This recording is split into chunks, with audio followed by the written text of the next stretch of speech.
అన్నిటికన్నా ముఖ్యమైనటువంటి అంశం అధ్యక్ష, రైతు భరోసా గ్యారెంటీలో ఉన్నటువంటి 3 హామీలకు నిధుల సంగతి అధ్యక్ష. ఇక కౌలు రైతులకు పెట్టుబడి సాయంగా ఏటా 15,000 ఇవ్వాల్సినటువంటి రైతు భరోసా పథకానికి 20,000 కోట్లు కావాలి అధ్యక్ష. వ్యవసాయ కూలీలకు ఏటా 12,000 ఇస్తామన్న కాంగ్రెస్ 6 గ్యారెంటీల భాగంగా హామీ ఇచ్చింది. తెలంగాణలో ప్రస్తుతం 1,05,00,000 మంది ఉపాధి హామీ కూలీలు ఉన్నారు అధ్యక్ష.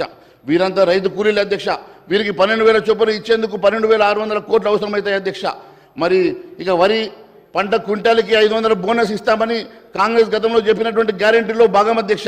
మన రాష్ట్రంలో ఏటా ఖరీఫ్ సీజన్లో రబీ సీజన్లో మొత్తం 1,00,00,000 ఎకరాలకు వరి సాగు అవుతుంది అధ్యక్ష.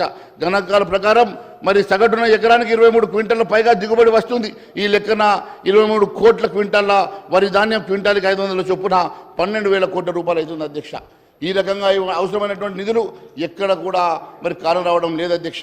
మరి ఈరోజు గొప్పలకు పోయినటువంటి ఈ ప్రభుత్వం ఎన్నికల మేనిఫెస్టో ఎన్నికల హామీలు బారేడు అధ్యక్ష. బడ్జెట్లో నిధులు మాత్రము మరి బెత్తడిలాగా ఉన్నాయి అధ్యక్ష. బడ్జెట్ ప్రసంగంలో వ్యవసాయ అనుబంధ రంగాలకు కేటాయింపులు 72,000 కోట్లు అని ఇప్పుడు మంత్రి గారు మూవ్ చేసేటువంటి డిమాండ్లో మాత్రం కేవలం 33,493 కోట్ల అధ్యక్ష.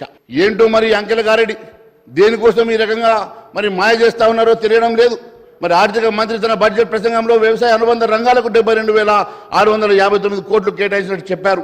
అయితే ఇందులో నీటిపారుదల శాఖ ప్రగతి పద్ధతిలో కేటాయించినటువంటి 10,829 కోట్లు కానీ, విద్యుత్ సబ్సిడీ కింద ఇచ్చేటువంటి 11,500 కోట్లు కానీ మరి దీంట్లోనే ఉన్నాయంటే వ్యవసాయానికి 49,000 కోట్లకు మించి ఉండదు అధ్యక్ష.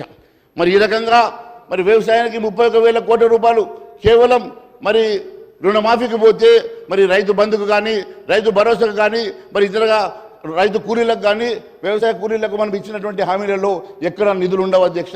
ఈ రకంగా వీరు కేవలం మరి మాయ చేసేటువంటి బడ్జెట్ పెట్టారు. నిధులు మాత్రం ఎక్కడ కూడా కనబడతలేవు అధ్యక్ష.